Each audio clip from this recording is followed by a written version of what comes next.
All rise, please. Hear ye, hear ye, hear ye. The Court of Common Pleas of Cuyahoga County, Ohio is now in session. The Honorable William F. B. Vodry presiding. All persons having business before the court are admonished to draw near, give attention, and you shall be heard. May God save the United States, the state of Ohio, and this honorable court. Thank you. Please be seated.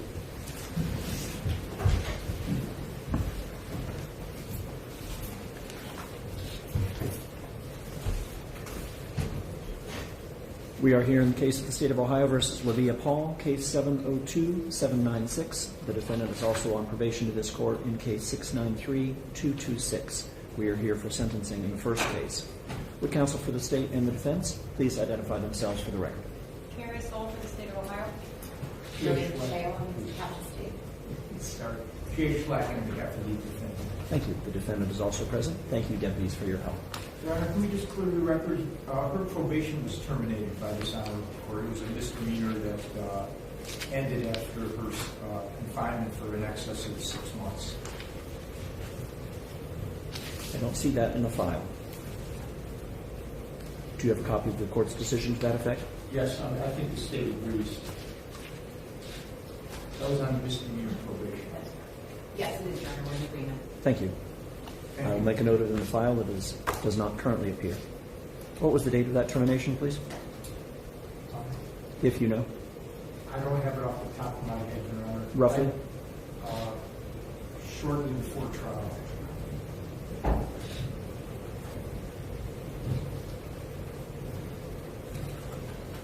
Thank you. Sorry to interrupt. That's quite all right. Thank you. I have before me requests for media coverage from 3 particular outlets. I will approve them all. Always glad to welcome representatives of the state. As a former reporter myself.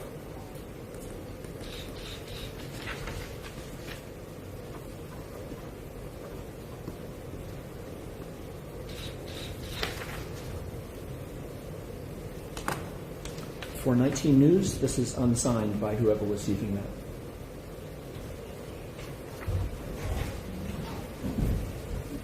Please note who is attending and sign.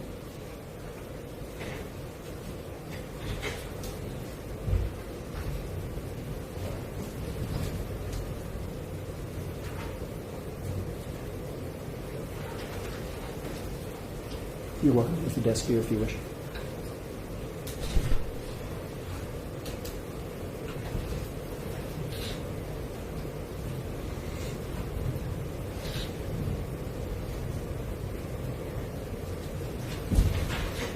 Thank you.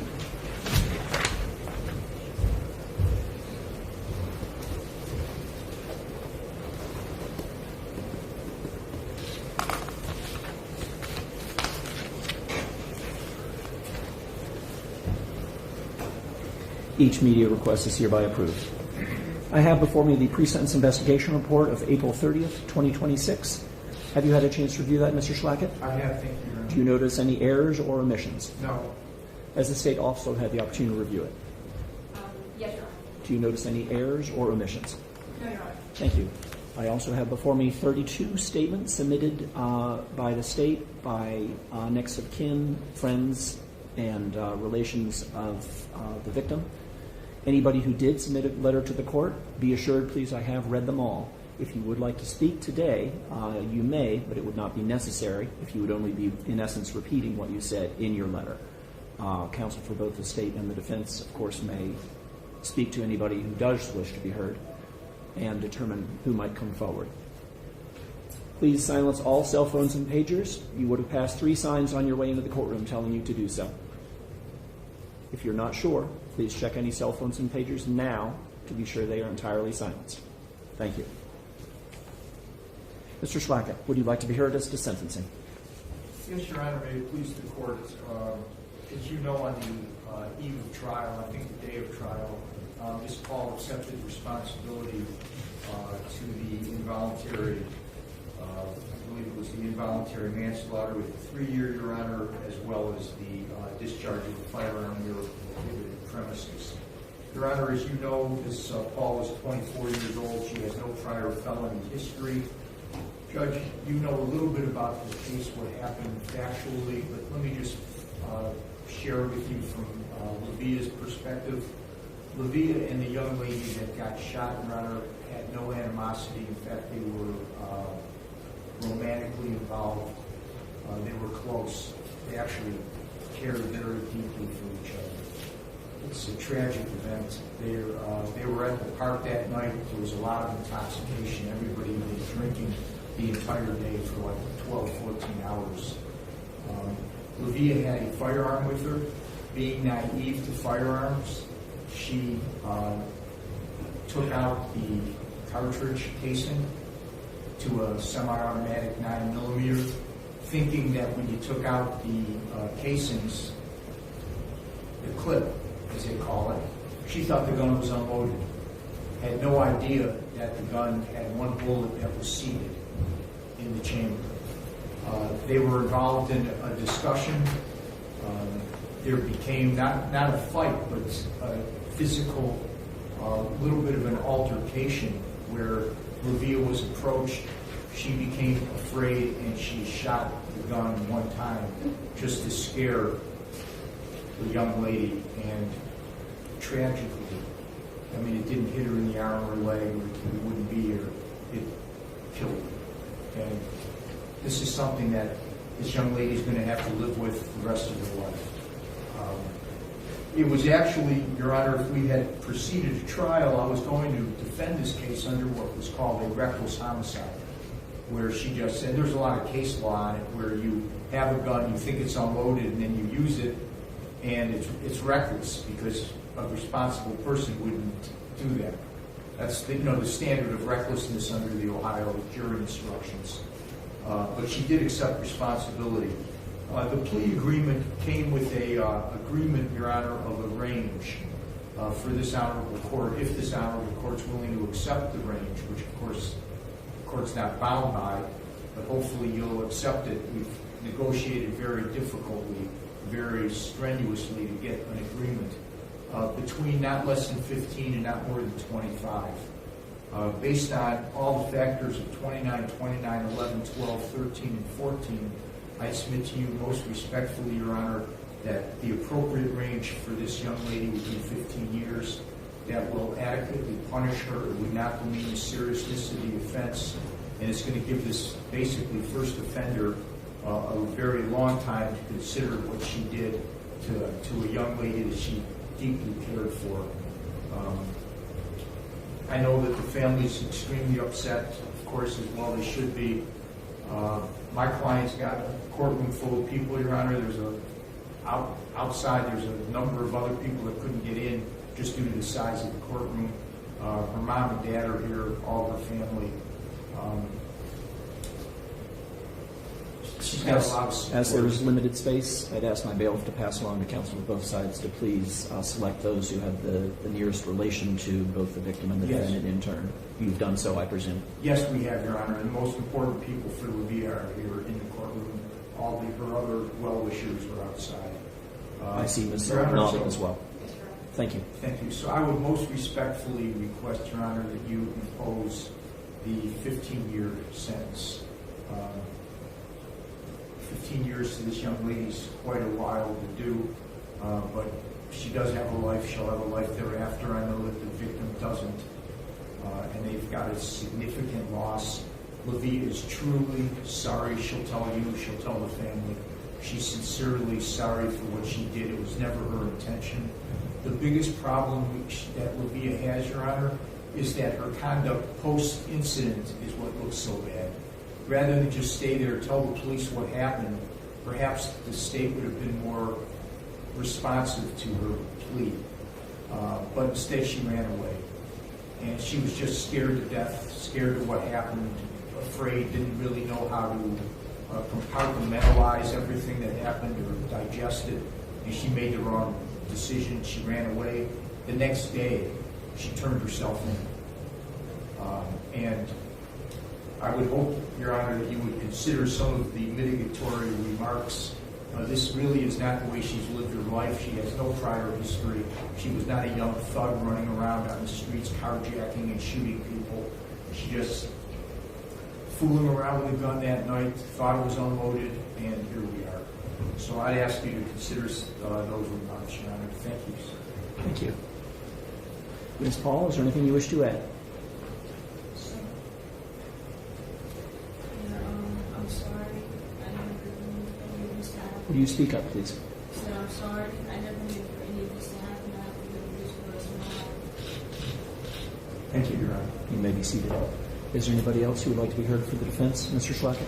Your Honor, you know what, in my experience, I never find it very helpful. I mean, the mom or dad would come in and say what a wonderful young lady she is, but you know what, if we spent the time, you know what they would say, that they're disappointed in her, she's really a good young lady, and she made a mistake, and they know that she's going to have to be punished appropriately. Thank you. Thank you.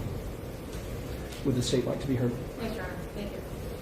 Your Honor, the incidents that we're here for occurred on June 11, 2025, at approximately 3:30 in the morning. Mr. Schlacken is correct. All the parties involved, they were drinking this day, most of the day, and they had met up at the Metroparks over on the east side over in the 4th District area. And around 3:30 in the morning, it was Miss Kiara Jackson and the defendant, Levia Paul, were the only two individuals up by the car. There were other individuals at the park with them in these early morning hours, but these were the only two that were standing at the car at this time. A gunshot was heard, and then Miss Paul and her sister and another individual quickly fled the scene. Miss Jackson was left there lying on the ground where her friend discovered her and called the police. Miss Jackson suffered a gunshot wound to the entrance, the bridge. The entrance of the gunshot wound was at the bridge of her nose, Your Honor. It was an intermediate range, they determined, medical examiners, which means it was 2 to 4 feet. It was shot the distance, Your Honor. And the path was front to back and slightly upward without right or left deviation, Your Honor. That gunshot was fired directly at her and it did not move. Miss Paul was directly in front of Kiara Jackson, and she had that gun straight in front of her and fired right into her face, Your Honor, without deviation. She wasn't wavering it around or anything, Your Honor. And when she fled, and where she was for 16 hours, we don't know, Your Honor, because she didn't turn herself into the 4th District Police Station until approximately 7:30 that night on June 11th.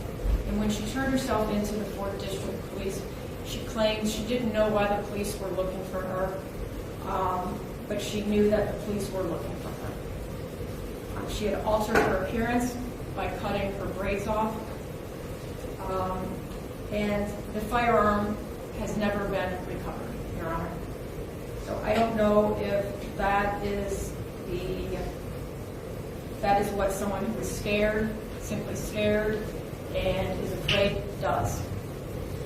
Or is someone that is simply scared and afraid, would they turn the gun in and say, I didn't know what happened, I didn't know there was a round in the chambers, and turn the gun into the police, maybe not alter their appearance?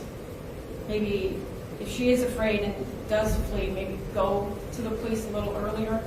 I don't know, Your Honor, but I don't think they wait 16 hours, alter your appearance. Was the defendant ever asked specifically after entering a plea where the weapon now is? Your Honor, I can't speak to the defendant, so Well, I'm asking if perhaps a detective or anybody else post-plea has inquired directly of the defendant as to the whereabouts of the firearm. Your Honor, he can't speak for her either, so we have not. Thank you. But that being said, Ms. Kiara Jackson's mother and sister would like to address the court. Of course.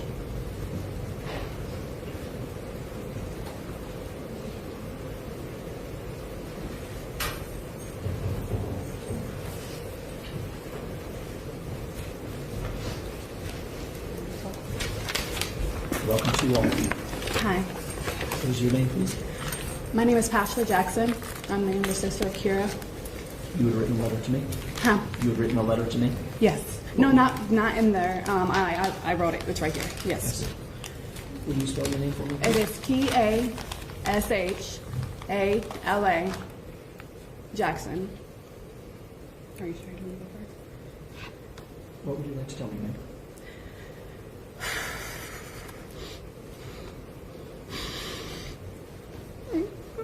That's all right. Take your time.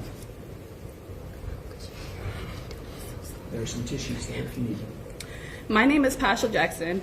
I'm Kiara Jackson's little sister, my mother's third and youngest child. Losing my sister has been one of the most painful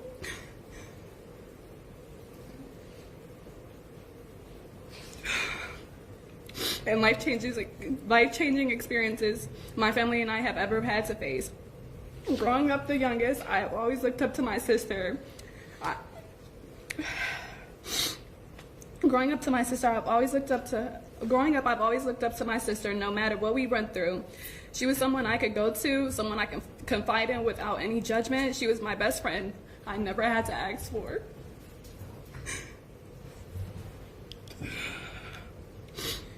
Someone who knew me better than most people ever could. She was the closest person to me, and she's the person who got me through some of the hardest times of my life. I watched her become a mother to two beautiful children who now have to continue life without their mom. She also got to watch me become a mother myself. And in the little time she knew my 2-year-old daughter, which was one at the time, she became one of her favorite people and best friends. There's a pain knowing my daughter would grow up without being able to truly remember the bond they had or what kind of person her aunt was. Since her passing, there's been numerous of times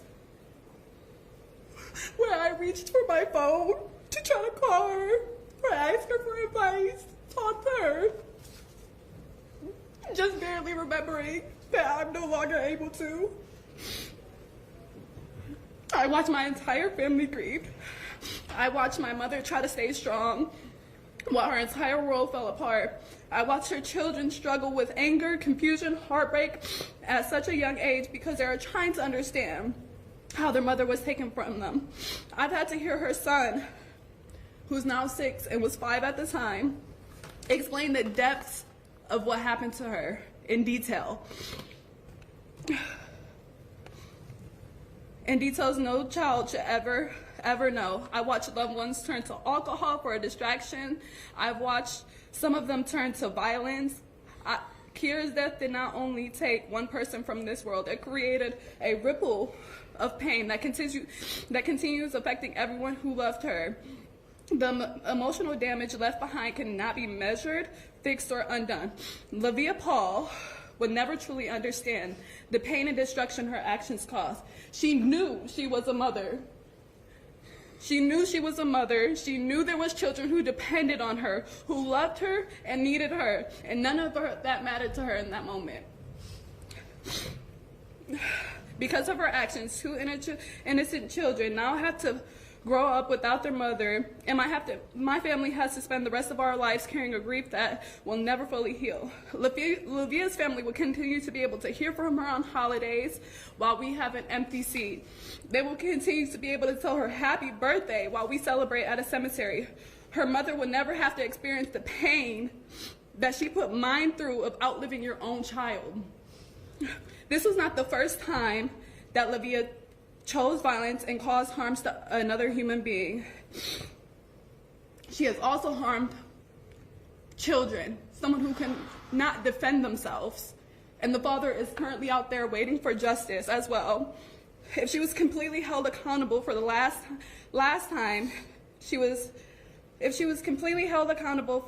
time and charged properly, my sister would still be here. My sister became another life destroyed by someone who had no regard for the pain and trauma left behind. We are forced to relive this heartbreak every day. She still gets to wake up and continue living her life while Kiara was taken from her. It was stolen from her. I ask this court to truly consider the lifelong impact that this has had on my family, especially on the children who now have to grow up without their mom. Nothing will ever bring my sister back, and nothing can undo the damage that has been done. But I ask that justice be served in a way that reflects the seriousness of what was taken. My family deserves that, and Kiara deserves that, and whoever else she ever harmed deserves that. Thank you. Thank you, ma'am.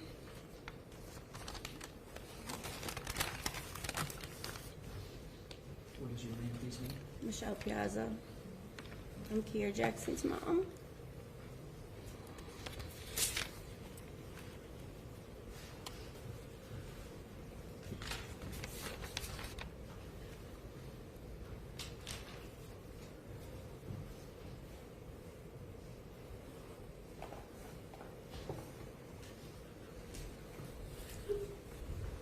Welcome to you, ma'am. What would you like to tell me? Kiara was my firstborn child. She was the first person to call me mommy. My kids are my whole world. Like, my whole world revolves around my kids. My biggest fear was something to happen to one of my kids, and now I'm living in my worst nightmare. Kiara was so special to me. She was always there when we needed her. And that's where today's hearing comes to a close. But the debate doesn't. One life was lost, another has now been shaped by the justice system, and two families will carry the consequences for years to come. The defense argued this was a tragic mistake. The prosecution argued the evidence showed conscious choices after the shooting that demanded accountability. Now it's your turn. Do you believe the sentence reflects justice, or should it have been different? Hardworking, she was just one of a kind. She's a young mother, and she embraced being a mom. She just enjoyed being with her kids, taking them to the park.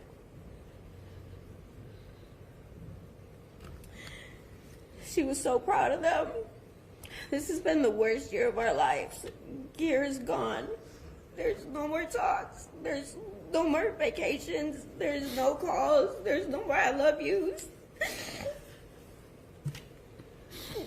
All we have is videos and pictures to look back on. At the end of the day, that's all we have. At the end of the day, Levia's gonna go home. She still can call and talk to her family and friends and have a good time on face chat or whatever. And we just have to sit here and anticipate why she gets to fight for her rights and my daughter's rights were just taken away at a split of a moment.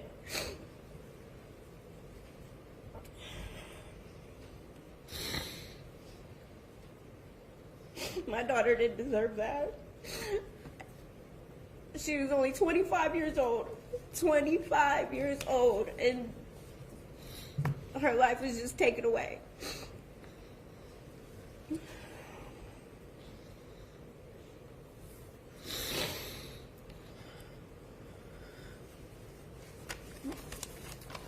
We just ask you to do what's right. And protect. Thank you. Thank you both for coming in and speaking to me today. Your Honor, Levia Paul chose to take a firearm and put it in Kiara Jackson's face and pull the trigger. Firearm is not a toy. We ask that you impose an appropriate sentence. Thank you. Thank you.